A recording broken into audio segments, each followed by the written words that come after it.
From the land of the rising sun comes the fiercest fighters, the hardest hits, and the brightest lights in pro wrestling. Joshi isn't just wrestling, it's heart, passion, and rebellion packed into every single match. So lace up your boots, crank up the volume, and get ready to dive into the world where idols become icons and legends are born in the ring. This is where passion meets punk and wrestling meets pure chaos. Welcome to the Cult of Joshi with your host, Raja and John. Hello and welcome back to another episode of Cult of Joshi. I'm your host, Raja, and I'm joined by my co-host, John. That's a little quick on this turnaround. Oh my goodness, surprise, we're back, and it's because we just saw the most amazing show that we've ever seen in our lives. The most amazing, wait a second. No, we can't say the most amazing. I know, I'm just excited. Yeah, it's all the hyperbole. It is. It's recency bias, it's hyperbole, it's whatever you want to call it. This show was so good. Hyperbole. It was amazing. Sassafras. Okay, Jim Ross, get out of here. All right. So listen, guys. No joke, no joking, no hyperbole, hyperbole, none of that stuff. None of that. Stardom, in our opinion, yes, just hit a grand slam. My goodness. 100%. The greatest opening night tag league that I can remember. Like ever, the greatest single night of tag league ever in the history of us watching tag league. We had everything from very stiff, incredible matches to very competitive matches to surprises, to just excitement and building and just everything you could ever want in a show. So we thought, what do we need to do about this? We need to have an episode just for this particular episode. We couldn't wait to talk about it. So we had to get on here and review the opening night of Goddess of Stardom Tag League, which happened on November 7th in Corkin Hall. And we're just going to dive right in because it was a fantastic show. It was like pay-per-view level. I don't know why this wasn't a pay-per-view. I'm glad it wasn't because it was fun to watch just on Stardom World. Yeah. But it's just kooky, crazy. Yeah, and it was totally pay-per-view level. And you know, for pay-per-views of recent year, right? It was definitely pay-per-view level as far as just things we weren't expecting, really. The quality. Oh my goodness. Yeah, the quality was...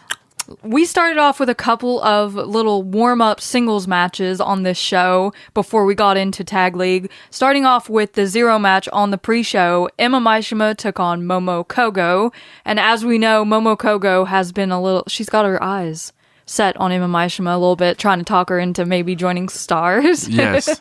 But this match was really fun. It was really competitive. I thought Emma did a really great job of keeping up with Momo Kogo in this match, who just loves to drop kick the heck out of people. Yeah, she does. She takes their freaking faces off. But it was really enjoyable. Of course, Momo Kogo won. She used a sort of like twisting backdrop suplex sort of deal to finish the match. So it was really cool. I really enjoyed this match.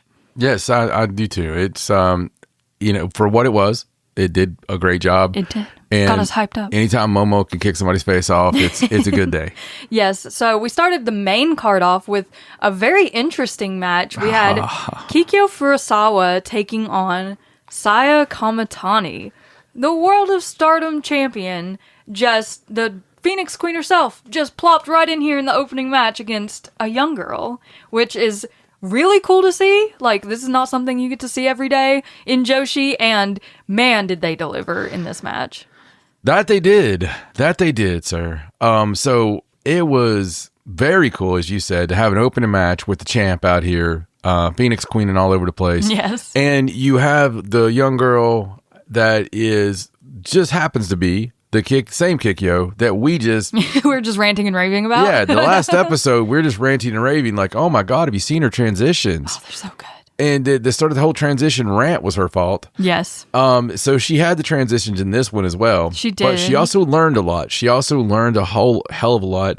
Saya Kamatani went out there and did her best George South on Ric Flair on Saturday night, trying to make the jobber look like a legend. Right. Just teach her a few things. Elevator. Yeah. I think that the elevator went It went way up. Yeah, went way up. So did a great job of the elevator. Agreed. And it was a fun opener, but man, it felt like there's a lot more to it. It felt like at the end of it that she kind of got that Saya Kamatani rub. A little bit, yeah. Saya is Saya, so she was like, next time we face, I want to see you stronger, and I only had to use 10% of my power here, and you know how Saya is, but I think she was impressed. Yeah. She does want to fight her again, so that's something, right? Oh, absolutely. And I think, and Kikyo promised to come back even stronger, and one day she intends to challenge for that World of Stardom Championship. Well, one day she will. One day. Then we get into the tournament matches, all right? We start off the night in Blue Goddess with Konami and Rina, who are calling themselves the New Sisters, which just cracks me up because it's just Konami just being Konami, versus Aya Sakura and Sayaka Kurara, which is Sakurara, as we know, and the new... AKA the babies. The babies, yes, as we call them, but the new blood tag team champions. So in this match, we had a lot of Konami Aya Sakura matchup, which was very fun to watch because you've got Konami with her striking, and then Aya Sakura, of course, is the high kick angel, so she's gonna kick as much as possible. She gave Rina quite the kick in this one. She did. I don't think she another meant drop to, kick. Yes. The drop kicks were going crazy tonight on this show. Yeah, it's like they had drop cat class. Drop. Oh my God, that's hard to say. Yeah. Drop kick class. Welcome to drop kick class. Make sure you absolutely eviscerate the person you're drop kicking. Aim for the door behind them.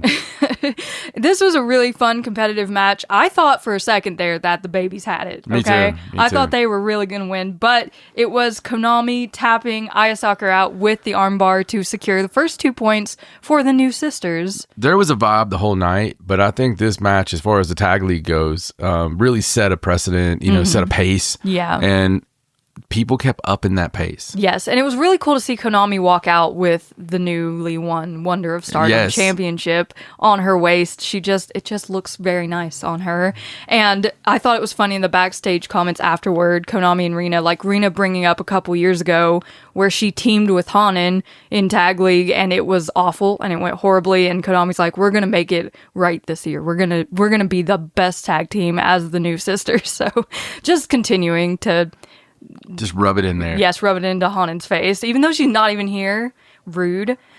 Following that opening tag match huge of the Goddess of Stardom Tag League, we had a little announcement. So Taro Okada comes up and gets in the ring, and he brings out a newly signed talent to the Stardom roster, who is Fua-chan. Yes. And Fua-chan is not a wrestler from another place. She is a very, very popular comedian and YouTuber and TV personality in Japan. She does have a tiny bit of wrestling experience. She did team with Hazuki in 2022 in a tag league match. And was trained by Hazuki to wrestle. Yes, so Hazuki did put up those pictures of them together back then that were very cute. But Fua-chan she talked about how she has worked on herself and really grown in the last year and a half, and she has decided that pro wrestling is the challenge that she wants to take on, and she has committed herself to Stardom and to re-debuting in Stardom on December 29th at Dream Queendom. So I think it was very shocking for everyone to see Fua-chan come out like this and announce that she's going to be a regular wrestler for Stardom. Yeah, and she has she's had a huge following in the past. If you look into her for 3 seconds, you see that she has said some things that she really wishes she had not have. Yes. And you can look those up yourself, but every Logan Paul has a Logan Paul it happens. They do Logan Paul things. Yes. But they also bring eyes. Yeah. And when you're in a company that the whole job is to bring more eyes, when someone has millions of followers and billions of views, what's the worst thing that can happen? Right. You're going to get at least a couple of new fans, right? Just by having her on the roster. But I'm excited to see how much she has grown in the ring and like what her wrestling ability is going to be like come December 29th. I think it'll be really interesting. She'll either be gobbled up or do really well. That's how wrestling works. It'll be really impressive or it'll blow over really quick. Or it won't, yeah. But yeah, that was a fun announcement in the middle of this show. Then we moved right along to another Blue Goddess match. We had Miyu Amasaki and Azumi of O2 Line versus Saya Ida and B. Priestley. So Little Stars versus Neogenesis action in this one, and you want to assume, right, that the established tag team that's been a tag team for years is probably going to have the upper hand. That's what I thought. But Saida and B. Priestley have been practicing some tag team stuff, apparently, because they came in here and they kind of dominated a little bit. They looked great. I mean, I thought I was watching Whipwreck and Tajiri a few times. I mean, we've been on the Whipwreck Tajiri train recently. If you haven't been on that train, you need to board it now. But it's a short track, but it's a glorious ride. It'll blow your mind. Yeah. So, this was hard hitting. This was fun. This was really, really damn good. Yeah, the wrestling was just fantastic. But it was Saida and B. Priestley who won this match. B. Priestley pinned Miyu Amasaki, giving Stars 2 points, and O2 Line starting off with a loss, which we know in tournaments that's not always your death sentence, right? And sometimes it's a good thing. In Japan, it's normally means you're going to win the tournament. So, I mean, historically, we've had people that have lost and went into a big hole, and they come back and win. Yeah. It's one of the fun parts of tournaments. It's like the Cinderella story thing, right? Yes. But O2 Line are looking to get back into the game in their next match. I'm sure they will have some victories in there coming up. Next, another Blue Goddess match. We had Suzu Suzuki and Rina Yamashita, who are calling themselves the Bloody Girls School. It's the best name I've It's ever amazing. heard. I don't know. I love the tag team names in Stardom. Sounds like an 80s like Britney Fox song or something. It's the Bloody Girls School. Yeah, it does. They took on Shiri and Saki Kashima, and this match went about as you would expect, with Shiri doing a lot of the heavy lifting. She faced off against Rina Yamashita a lot, which, I was calling for in our last show. I was like, I want to see this matchup, more of it, please. Yeah, it was so great. That was really awesome. And then when they finally started to get the upper hand, Saki Kashima decided it was her turn to come in when Rina Yamashita was down on her luck, but she didn't immediately get the win. She did get beat up on a little bit, but she did eventually get the Kishikaise to pin Rina Yamashita and win the match. So let me just say, Bloody Girl School, wearing the bloody gear, that, matching gear with Suzu trying to mimic Yamashita's look. Yeah. They have, when we use the word vibe a lot, and get over yourselves, it's going to be used even more. Because they have a vibe. They do. The vibes are immaculate. I was, we wanted there to be a different version of that team. Right. We did feel a little disappointed, but you know what? It is what it is. But I really like this. It's a lot of fun. And, I honestly, I liked Shuri and Saki better than I think I ever have. Yeah, there was a moment in this match near the end where Saki fired up and got in Rina Yamashita's face. She was ready to go. I mean, she did still have her. She was fired up. She's like, somebody say something about Hall of Fame. I mean, she was. She's ready to go. SmackDown. And she won the match with the Kishikaise. SmackDown front row. If you get a. There was a guy holding a sign that said Tommy Rich for the Hall of Fame, and I just haven't had that out of my head yet. Yes, do that. Because I just want to see Tommy Rich on stage in his full Tommy Richness, just be like, hey, where's those free hors d'oeuvres at? I just, some more of that stuff. And somebody say something about Hall. I mean, anyway. Yes, please. But yes, great friggin' match. Great match. Backstage, Saki was like, I'm looking forward to doing more with Shiri's piggybacks and Princess Carries and all that. And Shiri's like, we're both going to work hard in this tag tournament, right? Do you see her shoulder? Saki's shoulder? What happened to Saki's shoulder? Oh, it was really cut up from... Oh my gosh. Yeah. She got good. Yeah. I didn't see that. Yeah, it was nasty looking. Oh, and I hope she's okay. But we got a Kishikaise win on night one. So, yes. we're going. We're freaking going in this tag It's an league official already. tournament now. So we're already fired up. These matches have been amazing so far. And then we move right along into Red Goddess, where we get to see Miku Kanai and Sari versus Yuna Mizumori and Mei Seira. We got to stop for a second.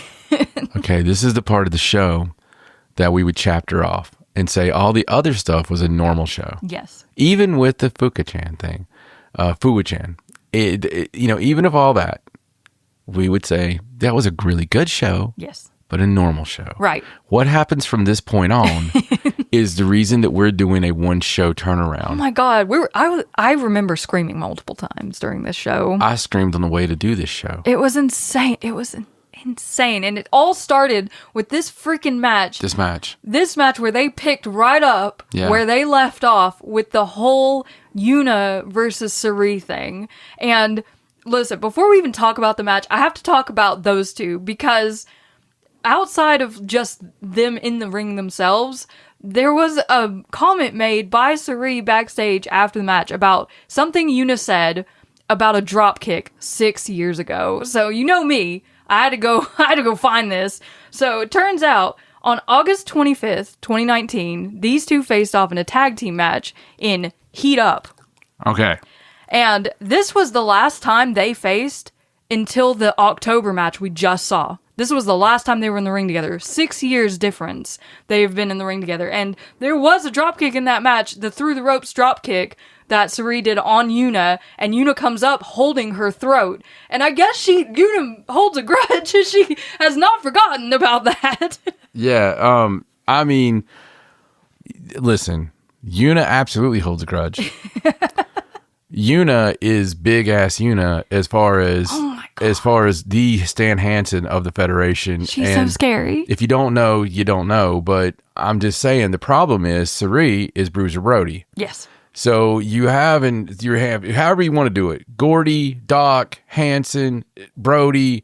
It don't matter who you're going with here. I'm just saying, this is, and if you want to go King's Road with it, it's memorable of a King's Road type thing. Oh yeah, I agree. This is memorable. We talk about 94 a lot. We talk about 93, 94, 95, All Japan Women. It's memorable of every hard-hitting damn thing you've ever seen. Yeah. And if we miss the boat with these two having a singles match at some point, then I don't even know what's real anymore. I don't know what we're doing here. because this match itself got me so fired up. Oh my fired God. up thinking about it. We got fired up the last time and we talked about it. You can go back.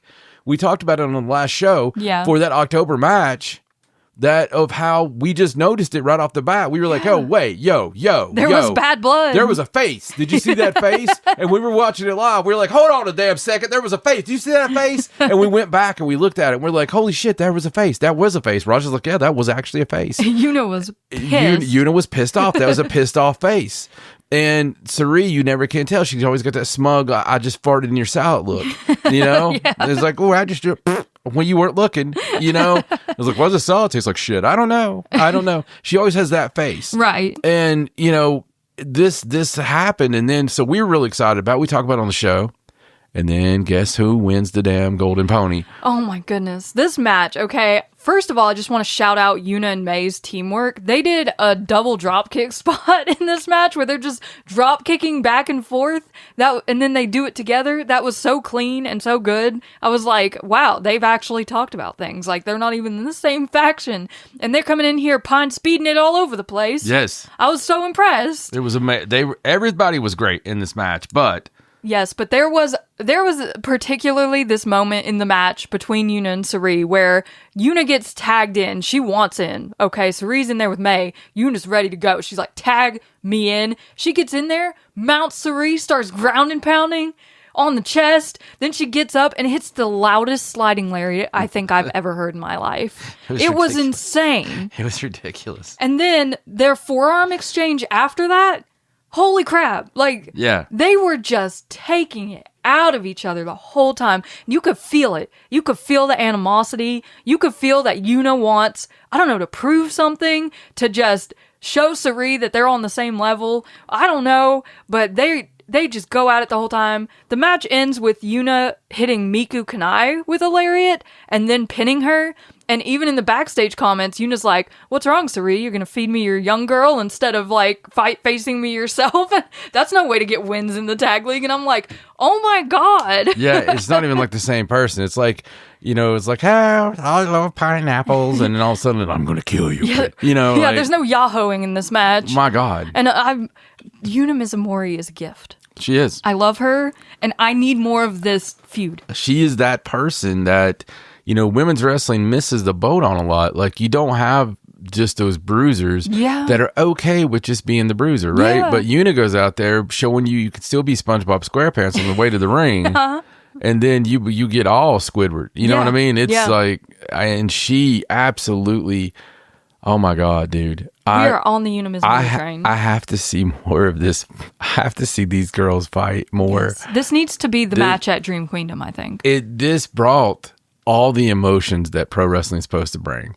And you didn't have to have barbed wire. You didn't have to have knucks. You didn't have to have anything stupid. Right. You just had physicality. Oh, man. And just so good. Just a little bit of a look here and there. It was so good.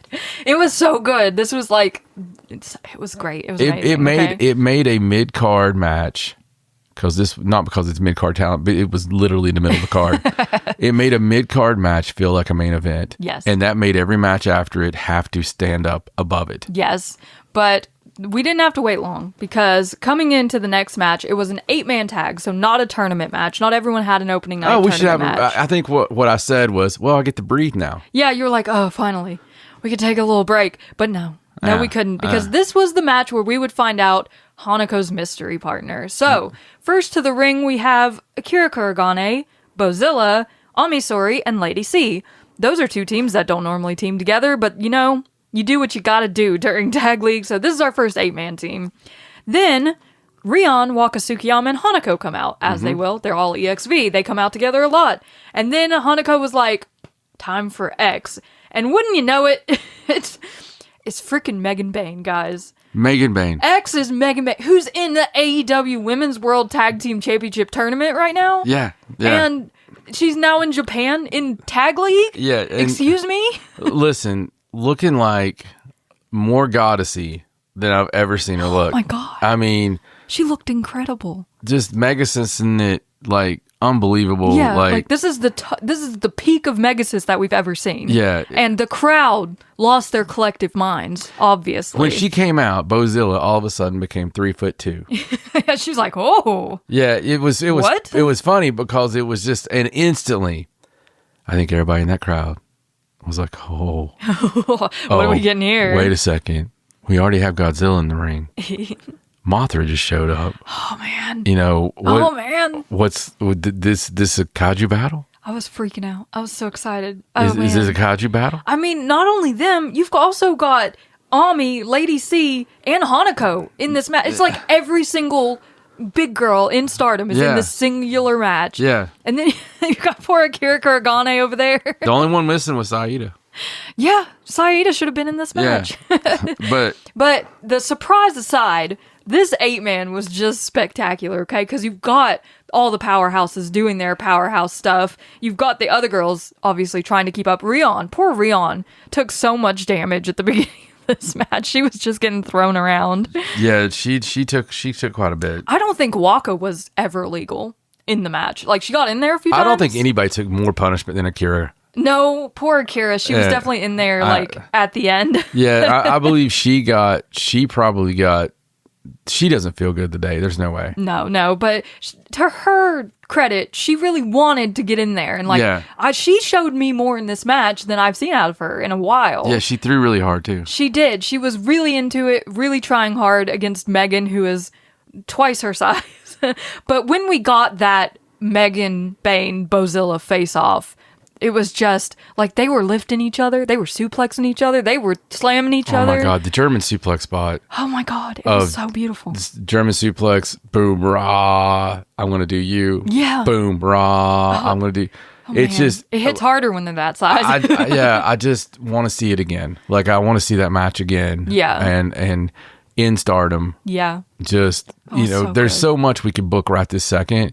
That would just be the most brutal show you've ever seen. It would, yeah. So, Megan Bayne in Stardom. But, a few weeks ago, what was missing in Stardom? Like, and we watched a Marigold event, and it wasn't even the last one. It wasn't even the big pay-per-view or anything like that. It was like maybe a month ago. Mm-hmm. And when we watched it, I remember us being like, we love both companies so much. And Stardom will always be our sweet baby. Right. But we were like, we don't really have any of this. Just, is it a shoot? Right. Is it, has someone smartened, Victoria up? You know right. what I mean? Like, she know. Did they ever tell her how this works? Right. And we love that. We love that. Yes. And every match where it seems kind of struggly. Yeah. And there was so much struggle in this one. last night, this event really felt like that struggle was there. Yeah, it was very old school. It was. It was so cool. It was just so good. Akira at the end of this match really trying with Megan Bayne, but she just got destroyed by that running power bomb. There was like nothing for it. Yeah. Nothing for it after that. And I mean, these teams could potentially go up against each other if they make it to the finals. But, Megan was like, I won this tag tournament 2 years ago with Micah. And then, of course, Hanako and Micah went the distance last year, didn't win, but they got to the final. So now Micah's 2 past tag team partners are teaming together. Yeah. In this year's tag league, I can't imagine. How do you defeat that team of Hanako and Megan Bayne? Count outs. You just distract them. Time limits. Come over here. I mean, we know Hanako can be beat, right? It's happened multiple times. It's not a big surprise, but Megan is definitely a surprise card on her It's part. going to be hard to beat Megan. It is. But I'm so excited to see how this goes. It's hard to beat Megan no matter where you're at. And props to her. I mean, an entire month-long tournament in Japan while she's also pulling double duty over in AW. I mean, Blood and Guts is next week. She's a worker. Yeah, it's definitely. And man, that's so cool. She's so cool in Stardom. I love her so much. Yes, me too.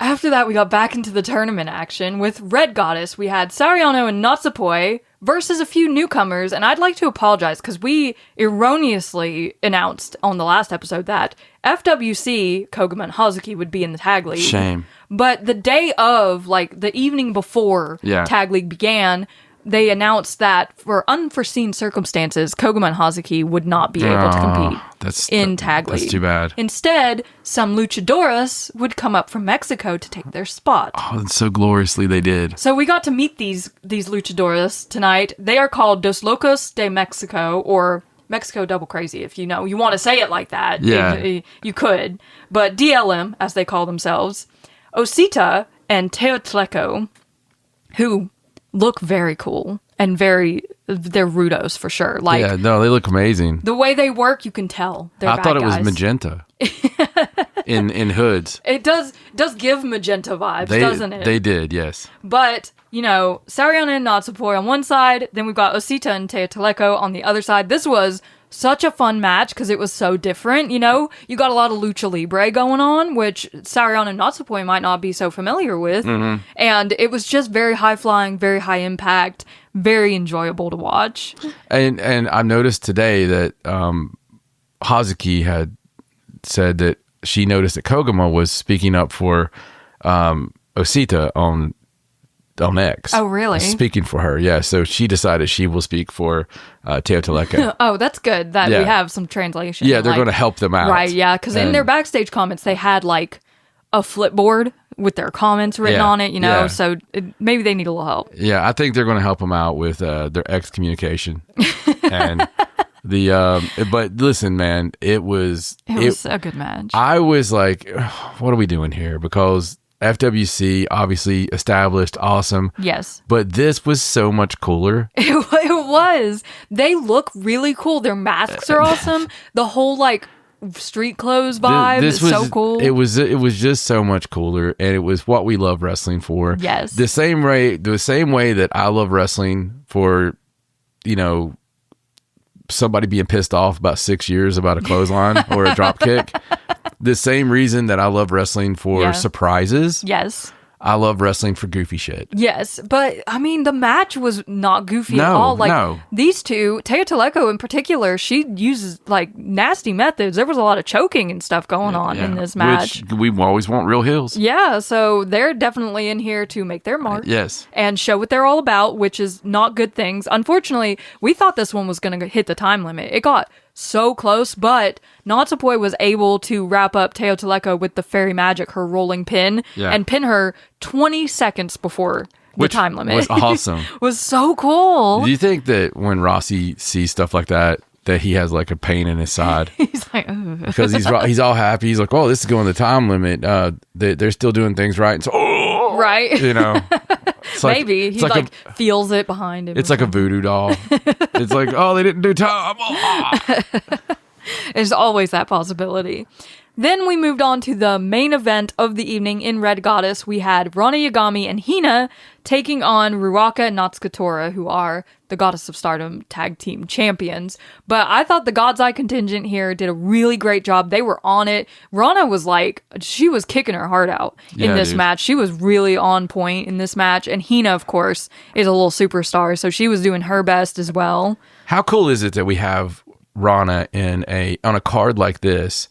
Rana has built herself up to be in a Cork and Hall main event. Right. It's so cool. I'm so proud of her. Yeah, very good stuff. And against the tag team champions, Ruaka, by the way, fabulous new gear. Fabulous. I really loved it. It looked great. Natsuka Tora and Ruaka both looked great. I think this tag team's been the best thing for both of their careers. Yeah, they're really awesome as a tag team. They work great together. And I think that might be what Rana and Hina was kind of missing a little bit, because they haven't tag teamed in a while. Right. Rana's been tag teaming with Tomoka and Kyoka, so I think they need to meld a little more as a tag team and do some tag team stuff, Embrace it. Instead of being two individuals in a tag team. Right. And I think that will really help them in the tournament, because they did lose this match. Ruaka hit a German suplex hold on Hina to win the match for their team, get their first 2 points. But it was a really great main event, a great way to end this fantastic show. This show was just the energy, the surprises, the wrestling,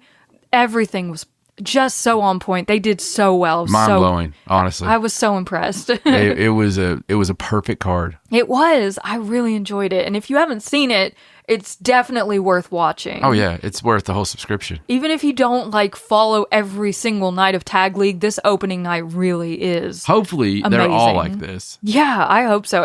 I think everyone, all the teams this year seem really invested and really excited to do well. So it's good. They're going to put on some great matches. Well, I mean, look at it, man. They're doing record business. Mm-hmm. Everything's cooking. Yeah. There's things around the corner that are to be excited about. Yeah. You want to be on those big cards in January. Absolutely. You want to be on those big cards for the anniversary. Yeah. Right? The biggest anniversary they've had. Yeah. So what do you do? Well, you got to show out. Absolutely. And you have some people injured right now. Yeah. So spaces so to there's take. spaces to take. and if you go in there and show yourself that you are the person that can beat Sri's ass, you might take a space. Absolutely. So let's talk standings. Obviously, it's only night one, so there's no guarantees yet. But in Red Goddess, we have 3 teams with 2 points, which are Ruaka and Natsuka Tora, Natsupoi and Sariano, and Yuna Mizumori and Mei Seira. Everyone else is still at 0. So those 3 teams have a little head start, which isn't surprising. In Blue Goddess, we have 3 teams with 2 points as well. Saida and B. Priestley, Shiri and Saki Kashima, and Konami and Rina all have 2 points. And of course, some of the teams didn't have tournament matches tonight, so they're still at 0 by default, but it's a great start. Hanako and Megan Bain listed as a team on my list here. I know.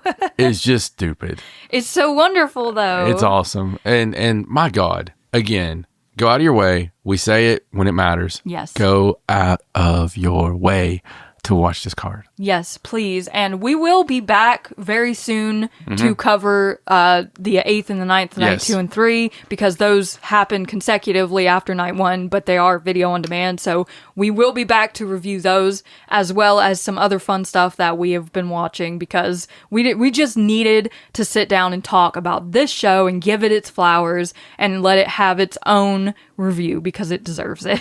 Oh, it did. Absolutely. So make sure you're following us on all socials at Cult of Joshi, on X, on Instagram, on Facebook, especially on X, because we will be tweeting all tournament long about everything that we see, probably, because we're just like that. Subscribe to the Cult of Joshi YouTube channel. Give this video a like. Leave us a comment if you watched. Let us know what your favorite part was or what you're most excited about, because we love to hear from you guys. But for now, that's all we have for you. I'm Raja.